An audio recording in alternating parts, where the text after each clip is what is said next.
L'occasion pour laquelle nous nous retrouvons en ces lieux, notamment nous sommes venus accompagner son Excellence Monsieur le Vice-Premier ministre, ministre des Transports, Voies de Communication et des Enclavements, dans le cadre, n'est-ce pas, de la réouverture du chenal des Kingabois, qui regorge pratiquement les ports, la majorité, presque la quasi-totalité de ports de la ville de Kinshasa.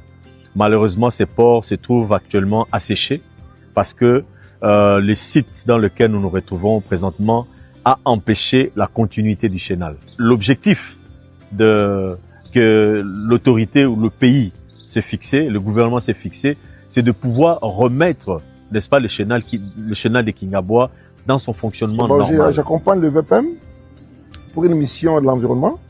Il y a des gens qui ont remblé, qui ont corrompu le fleuve en bloquant les eaux. Les conséquences de tout ça, ce sont les inondations qu'on a dans la ville. Les gens se sont amusés, c'est comme si l'État n'existait plus. Ils ont remblé, ils ont corrompu le fleuve Congo. Ils ont fait des remblais ici pendant, je crois, 4-5 ans. Et voilà, maintenant ils sont rattrapés par la force publique. Comme je dis toujours, les gens sont comportés comme ça, comme si l'État n'existait plus. Là, la force reste à la loi. On est venu donner les coups d'envoi, d'escaver tout ce qu'ils avaient mis ici comme remblai. C'est un travail qui a pris, et ils ont pris 5 ans pour rembler.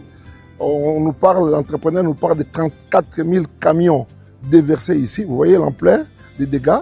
Tout ça, ça va coûter beaucoup d'argent à l'État, donc c'est vraiment déplorable. Vous voyez par exemple là où nous sommes, si vous regardez les bâtiments là, c'est le port OCC. À côté, c'est Nautic Club. Les gens ont remblé et ils n'ont plus accès au fleuve. Donc les gens ont remblé ici pour créer des parcelles. Bon, tout ça, ça doit partir pour que le fleuve puisse envoyer les eaux de ce côté-là.